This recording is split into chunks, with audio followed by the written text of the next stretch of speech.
10 seconds, 5 seconds.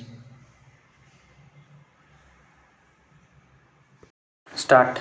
Sir, I now rise in reply to the discussions that have taken place on the motion of thanks to the Governor's address. I should at the outset say that much beyond our expectation, a large number of members have taken part in the discussion this year. I am sure that it has afforded a good opportunity to the members to review the position as to what has happened in the last 4 or 5 months and perhaps during the last 2 or 3 years. Sir, a variety of subjects was touched upon, and it looked as though they were having again a general discussion on the budget proposals. I wish the honorable members confined their remarks to what is said in the governor's address. Nevertheless, I am really glad that the members have taken much interest in the affairs of the state and have come forward to give their views. I have no quarrel with them.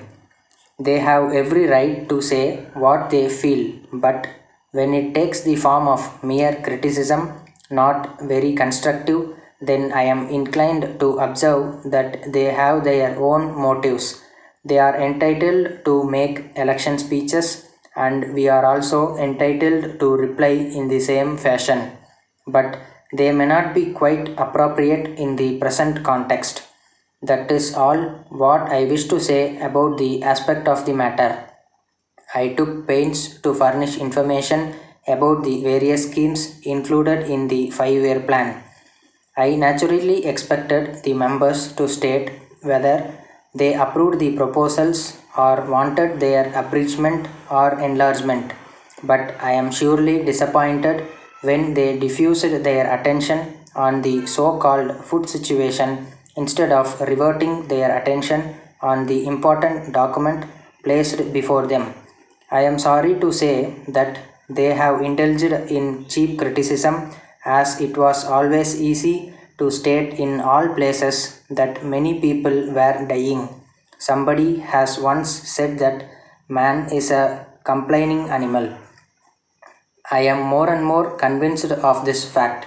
You may have your own disease, but it is not necessary that you should contaminate your neighbor with all your worries and woes.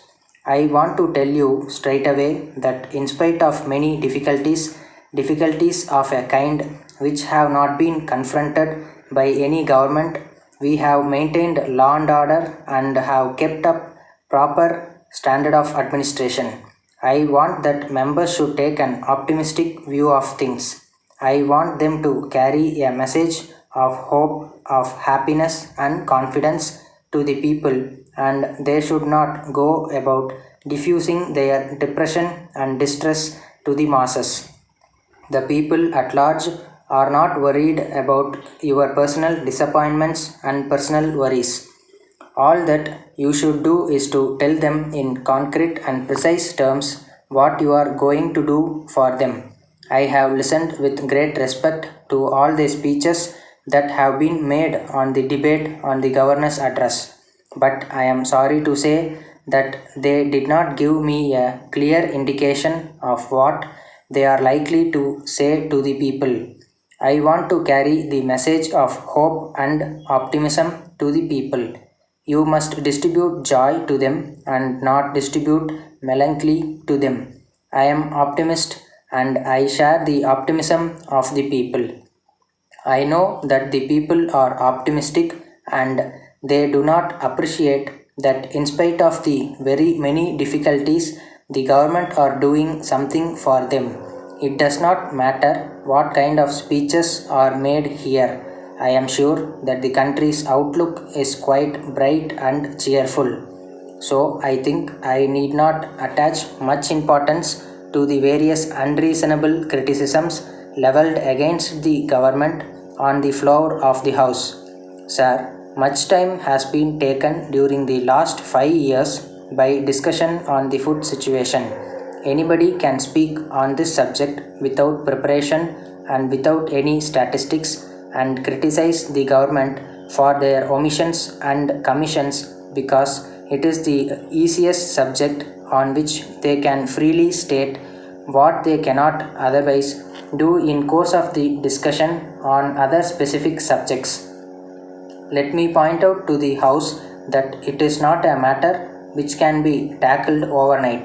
The neglect of decades and centuries is before us.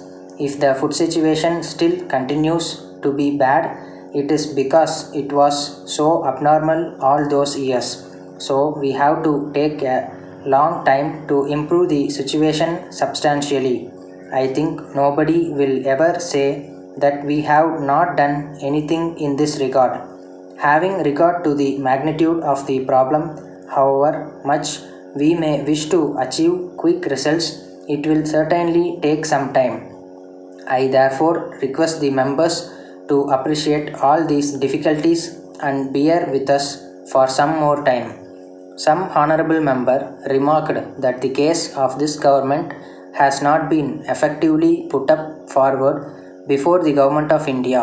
I may at once tell that member that we have been pressing our case far too much, and I myself felt from the correspondence that passed between this government and the government of India that we have been putting our case in strong language, much to the annoyance of the officials there.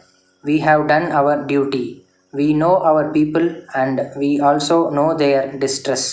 It is not as if we are oblivious of their sufferings. We have addressed the Government of India in strong terms. With regard to Yan, the honorable member who occupies a high position in commercial circles advised us to take an independent line of action and not obey the dictates of the union government. It is a dangerous advice to be made at this juncture. I request members to withdraw their amendments to the motion. Stop.